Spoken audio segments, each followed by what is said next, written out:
Ladies and gentlemen, welcome to a PvP Heart of the Swarm matchup here. That was a replay that was taken from, or a couple of replays. It's a best of 3 that we're going to be watching here. So we've got at least 2 games that'll be coming up here between these 2 players. This is a matchup from the Sea Masters Cup. This is actually from... this is from the Saturday Showdown that was hosted by MSI and Cybergamer, and I was commentating for the event last Saturday, which would have been the 8th of November, if I remember correctly. Casting here on the 14th, on a much nicer day than what it was yesterday, compared to the last 4 days of rain that we've had here in Melbourne. But let's have a look at our game. We do have a PvP, as I said. It is going to be between 2 pretty damn good Protoss players, if I do say so. Down at the bottom right-hand side, he's a Korean player. He does make appearances in some of our C tournaments that happen every now and then, and he's a pretty good player. Has wonderful gateway-based timing, very crisp skills, very MC-esque in the way that he can just identify timings and then just smash people, especially in PvZ. But we'll see how it goes here in PvP. It is Arthur. Now, of course, Arthur was previously with Slayers and then went across to Western Wolves, but he is actually teamless at the moment, so he has been on the lookout to try and find a team. As I said, he's a really good player as well, so it's not as if, like, I'm kind of surprised that no one has had a look at picking him up, or perhaps he has had a couple of inquiries, but we'll see where he wants to go in future, because he is certainly a very, very good Protoss player. His opponent across to the top left-hand side, one of the C region and definitely Singapore's best Protoss players over here. As the green Protoss, it is from Team Flash, Blysk.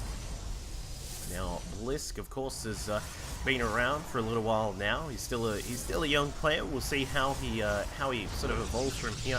As I said, he has been one of the best Protoss players in the C region now that Team Immunity's Light has retired.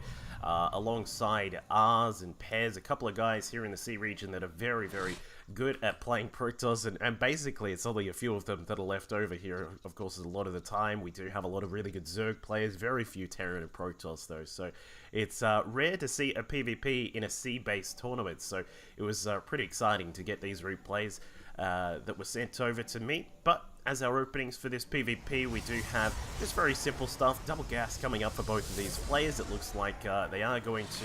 Well, we've got slight differentiations in terms of how they're going to open up now. Arthur is going to go for a 3-Stalker Rush. This is very solid kind of opening where that evolved in Wings of Liberty as a way to deal with 4 gates. What you want to do, you get your first gateway down, your Cyber as well, and then you can start up a Stalker, and then your second gateway will come along, and you crank out a couple of Stalkers. What they do is they just patrol around. You'll often see players will just sort of run around. They'll want to clear out any possible probes or anything like that to make sure that there is no possibility of a proxy pylon or anything like that. So that's the main gist of what Arthur is going for here.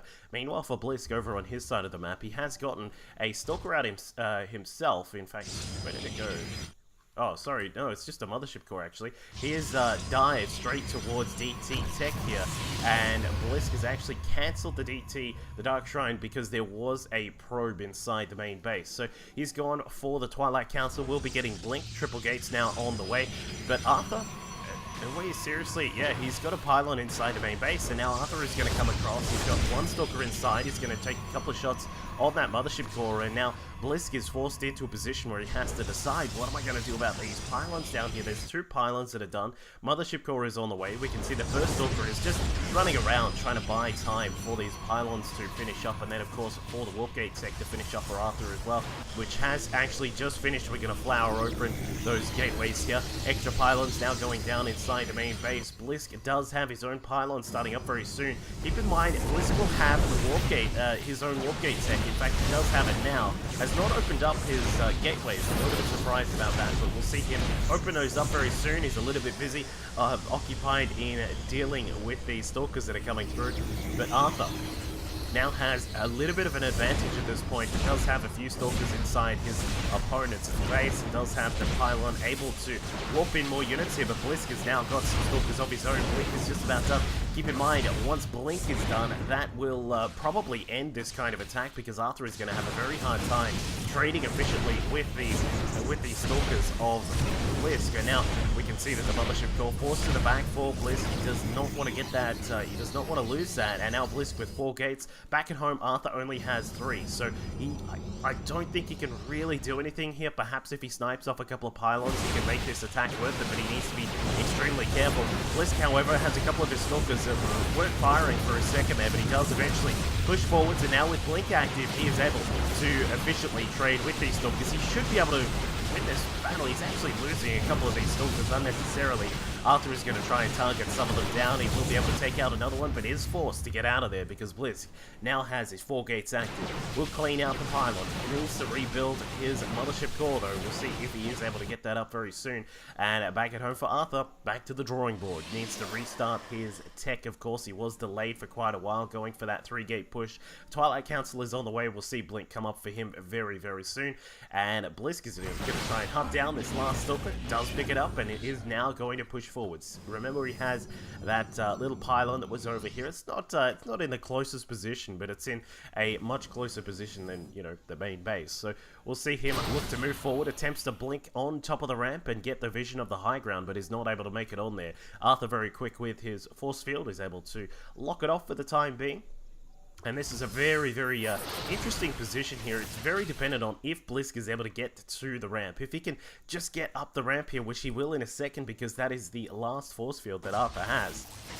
And we'll see if Blysk is able to get up. There is a little bit of a blink. We'll probably see him jump forwards as well, but he's going to take out a couple of the units that were at the front door there. Where's the Mothership Core for Arthur? He lost it and did not rebuild it. A Dark Shrine now on the way for Arthur as well. He's going to try and get his own little Dark Shrine up and running, and if he can get that, then he may be able to defend it, because Blysk is going to have a pretty hard time. Arthur sitting in a couple of Zealots inside the main base. We will get a robo facility for Blysk. He's identified that there is a bit of a weakness here if he does start to get some DT action in his main base. Dark Shrine now going to finish up.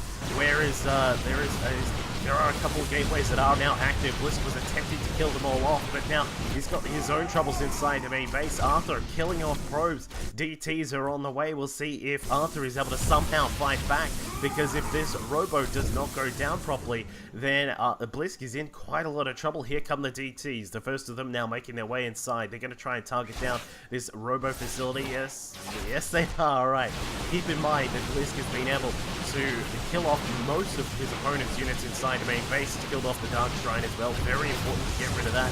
Blysk now hurriedly sending a probe across to build a robo down at the proxy pylon. This is a very, very similar to how we see a lot of the high-level Korean games go in PvP. It often comes down to, can you get a robo facility up to get an observer out and then save the day? Because if you can, then the game is in the bag. But if you can't, then you can pretty much, just die to a couple of DTs, and that is about it.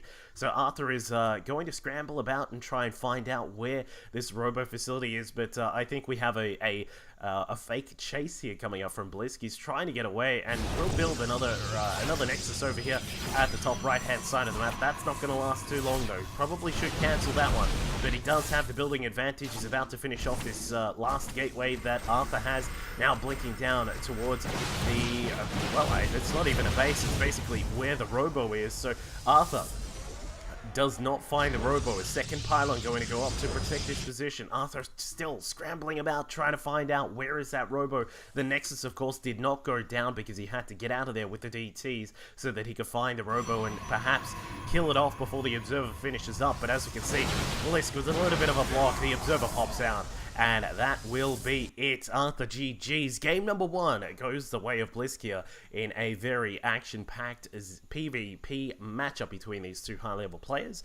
Jump into game number 2. It's over there on my YouTube channel, so make sure you subscribe, and then we'll go into game number 2.